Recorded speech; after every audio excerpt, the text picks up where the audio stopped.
بسم الله الرحمن الرحيم. وخلصنا احتفالات، لكن انا لن اتنازل باذن الله عن الفيديو ده، لان الفيديو ده مهم جدا جدا، وكل الجمهور المغربي هيفتكر الفيديو ده اللي بيتفرج عليه. فالفيديو ده يوصل ل 1000 لايك، ومش عايزه يقل عن 2000 لايك. يعني بص، انا طماع يا اسطى. الفيديو ده هو مهم جدا، هو مهم جدا جدا جدا جدا، وخد مهم من هنا للصبح. وانا بقول لك على حاجه مهمه، يعني حطها بعين الاهتمام. صديقي المغربي العزيز، المغرب تتحدى فرنسا. المغرب تتحدى فرنسا في نصف نهائي المونديال. يكفيك فخرا وعظمة ان انت بتقول الجملة دي.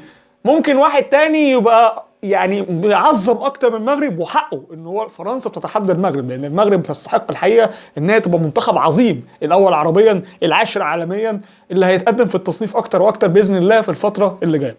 لكن انا هكلمك في توقعات، وهكلمك في الكلام الحقيقي، وهكلمك في الكلام اللي بجد، والكلام اللي ممكن يضايقك او ممكن يخليك تفكر شويه لبعيد وتخليك واقعي شويه.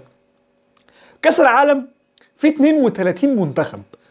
ال 32 منتخب كلهم على بعض مفهومش منتخب كلح وواقعي ودمه تقيل على قلبي زي فرنسا.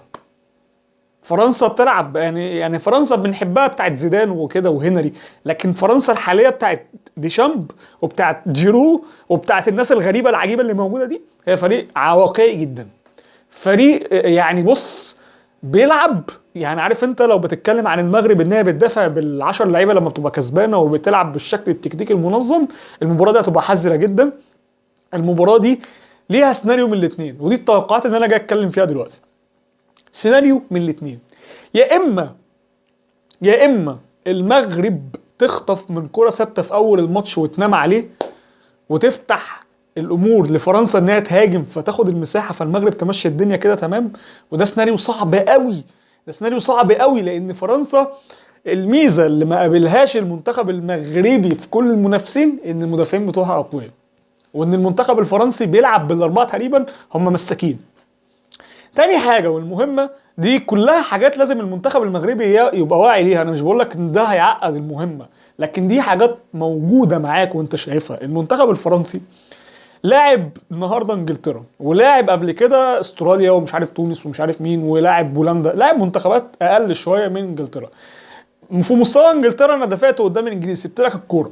لما اشوف مستواك قوي هديك الكوره، لما اشوف مستواك يستحق ان انا هاجمك او مستوى دفاعي فانا هاخد منك الكوره. فالمغرب منتخب دفاعي، هو قوي لكنه اسلوبه دفاعي، فهاخد منك الكوره. فالمغرب هتقدر ان هي تعمل حاجه بالمرتدات، لكن ده يلزم ان المنتخب المغربي ما يعني بص ما ياخدش ان الموضوع خلاص انا بالنسبه لي نص نهائي يا اما هلعب على ميداليه والدنيا تمام بالنسبه لي. ماتش فرنسا ده هيبقى ماتش للفخر والفشخره، عشان لو اتلعب كده فرنسا معلش هتشيل المغرب للاسف. يعني المنتخب الفرنسي في صورة تانية خالص بقى بعيدا عن كل ده. المنتخب الفرنسي والمنتخب المغربي ديربي مغاربي، ديربي مع يعني سياسيا مع محتل، فزيه زي ديربي تونس والفرنسا، زي ديربي الجزائر وفرنسا.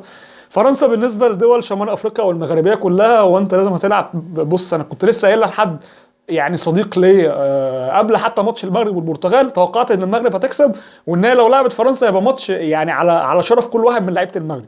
فده اللي انا متوسمه خير، ان المغاربه يعملوا ده عشان يلعبوا ماتش عمرهم، لان ماتش فرنسا ماتش ليه طابع خاص غير كروي، ماتش ليه طابع خاص غير كروي. فوجود وليد الركراجي مع المجموعه دي، انا مستوعب ان ده هيدي الايحاء للاعب المغربي ان هو يقدم اقصى اقصى اقصى اقصى ما عنده، اقصى اقصى اقصى ما عنده. عشان كده انا نزلت فيديو التوقعات بدري بدري جدا، مش قبلها بيوم، لا ده بعد ماتش فرنسا وانجلترا وبخلص بنص ساعه. الماتش بالنسبه لي هيبقى صعب جدا في حته تعامل المنتخب المغربي مع ضربات الثابته للمنتخب الفرنسي، تعامل المنتخب المغربي مع تحركات كيليان امبابي اللي ما خدش حريته النهارده، لكنه وارد ياخد حريته، لان انت مش مضمون وجود نايف اكرد مع اشرف حكيمي، او اشرف حكيمي هيقدر يلعب على كيليان امبابي لوحده، هو يقدر، لكن مع المنظومه هل هيقدر ولا لا؟ ودي حاجه ممكن تفرحني شويه ان اشرف حكيمي عارف تحركات كيليان امبابي، فممكن تبقى الامور سهله. لكن لو اتحرك امبابي للعمق هتبقى الامور خطيره شويه، فانت محتاج انك كمنظومه تبقى فايقه جدا لتحركات كيليان امبابي وتحركات جريزمان. الاثنين دول لو وقفتهم فانت وقفت فرنسا. بس النقطه الاهم هو انك ما تخافش وتهاب فرنسا. يعني انجلترا عندها وينجات هي نسبيا ممكن تكون افضل تحركا من المغرب. انا كنت اتمنى في حاجه، كنت اتمنى ان المنتخب الانجليزي هو اللي يلعب المنتخب المغربي. منتخب انجلترا لو دخل فيه جون، هو منتخب مش ديناميكي قوي، مش متحرك قوي، منتخب هيفكر 100 مره قبل ما يصنع الهجمه. هو فعال بس هيفكر كتير جدا قبل ما يقدر ان هو يسجل هدف. فده كان بالنسبه لي سهل للمنتخب المغربي، لانه لاعب نفس الفرق اللي هي بتفكر كتير قبل ما بتكسب او بتفكر كتير قبل ما تسجل اهداف. النهارده منتخب فرنسا بيلعب على سرعه المرتدات، بيلعب على حاله امبابي ان ممكن يبقى فايق ماتش المغرب، ويا رب ما يبقى فايق ماتش المغرب، ويلعب على سرعه التحولات، وبيلعب على وجود مهاجم فايق وراسي. ودي حاجه مش موجوده في المنتخبات اللي قابلت المغرب. اسبانيا ما عندهاش مهاجم، رونالدو مش رونالدو، وراموس ده معلش هو لسه ابن امبارح، هو لاعب كويس بس لسه ابن امبارح في كاس العالم. في دور المجموعات انت ما قابلتش مهاجم، انما جيرو فايق. فانا نفس الفيديو ده يوصل لكل مغربي ويفهم ويعي اللي انا بقوله ويعي اللي انا بتكلم فيه، لان المباراه دي في منتهى الصعوبه ومش بالسهوله ان انت متخيلها، وان الموضوع مش سهل. لكن يلزم ان المنتخب المغربي يقفل دفاعيا، يحاول يخطف هدف بكره ثابته، او لو امكن بهجمه مرتده، دي يبقى اعظم ما حصل. لكن دي السيناريوهات اللي هتحصل. غير كده المنتخب المغربي يحاول يزق فرنسا لضربات الجزاء. غير كده المنتخب المغربي يحاول يزق فرنسا لضربات الجزاء. انا بكلمك بواقعيه شديده جدا عشان خاطر تبقى انت الامور بالنسبه لك يعني جميله جدا. في النهايه كان معاك احمد خالد، يا رب ما يكونش الفيديو ده زعلك، بس ان شاء الله اتمنى ان الفيديو ده يتشاف. يعني الفيديو ده ذو اهميه كبيره جدا جدا لكل مشجع مغربي حاول ان هو يفكر بواقعيه بعيدا عن كل حاجه. عشان كده انا حاولت ان انا اسجل الفيديو ده بدري عشان الناس تشوفه، عشان ان شاء الله الناس تشوفه باذن الله. السلام عليكم.